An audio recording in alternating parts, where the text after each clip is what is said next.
په خوست ښار کې شتمن او پانګوال چې د جمهوریت نظام پر مهال د بېلابېلو امنیتي، رواني او مالي ستونزو سره مخ وو، اوس د یو شمېر پانګوالو په خبره په نسبي به امنه چاپریال کې د ډاډه ژوند احساس کوي او له ویرې پرته خپل کاروبار ته دوام ورکوي. موږ مخکې بچونه ډېرې دي، په سرمایه ډېرې دي، وخت نه وخت کوبل ته چیرې بل ولایت ته نشي تللی. یه سال په سال کې امنیت ډاډمن نه وي دپاره سرکونه دپاره یه سم امنیتي ځواکونه یو په دیار کې وړي یو بیخي غال رضان دا جرأت نشي کړای چې چاته مخ ته چې چاره موټر بيزي. خو اوس د یادو ستونزو له حل سره یو شمېر پانګوال ادعا کوي چې امنیتي فضا بهتره شوې ده او له همدې امله یې بیرته خپلې پانګې پیاوړې کړي دي.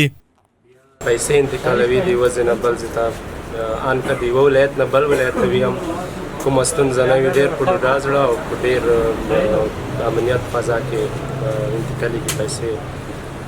نو امنیت په ټوله کې ډېر ښه شوی دی او ډېر ښه دی. د اقتصاد پوهانو په وینا امنیت د پانګونې بنسټیز شرط دی که ښارونه له ویرې پاک وي، خصوصي سکتور وده کوي او د خلکو اقتصاد پیاوړی کیږي. بلخوا یو شمېر پانګوال بیا وایي که څه هم امنیت ښه شوی خو په دولتي کچه ملاتړ، همکارۍ او د قانون ټینګښت غواړي.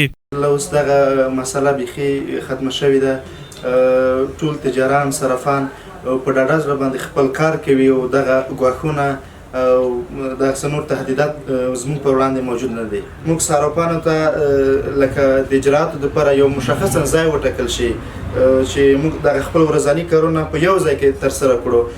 د خوست یو شمېر شتمن او پانګوال چې یو وخت له رواني او امنیتي فشارونو سره مخ وو، اوس یو څه هیلهمن شوي دي. د چارو پوهانو په باور که د ښارونو امنیتي وضعیت وساتل شي او د ادارو همکاري له خصوصي سکتور سره زیاته وي، نو ښارونه به په تولیدي کارځایونو بدل شي.